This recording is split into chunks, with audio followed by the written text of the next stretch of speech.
একদিন ঘন জঙ্গলে এক ভয়ঙ্কর বাঘ শিকার খুঁজছিল। সারাদিন ঘুরেও সে কিছুই পেল না। ঠিক তখনই তার সামনে পড়ল এক ছোট শিয়াল। বাঘ গর্জে উঠল, আজ তোকে খেয়ে আমি আমার ক্ষুধা মেটাব। শিয়াল খুব ভয় পেল, কিন্তু সে ছিল খুব বুদ্ধিমান।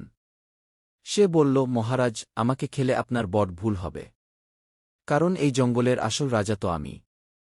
বাঘ অবাক হয়ে বলল, তুই আবার জঙ্গলের রাজা? শিয়াল বলল, চলুন আমার সাথে, দেখবেন সব প্রাণী আমাকে দেখেই ভয়ে পালায়। বাঘ কৌতূহল নিয়ে শিয়ালের পেছনে হাঁটতে লাগল।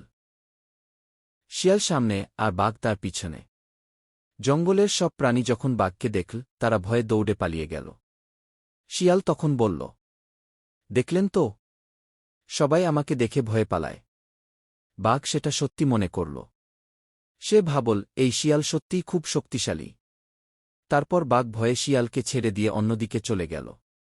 শিয়াল মনে মনে হাসল আর বলল, বুদ্ধি থাকলে শক্তিরও দরকার হয় না।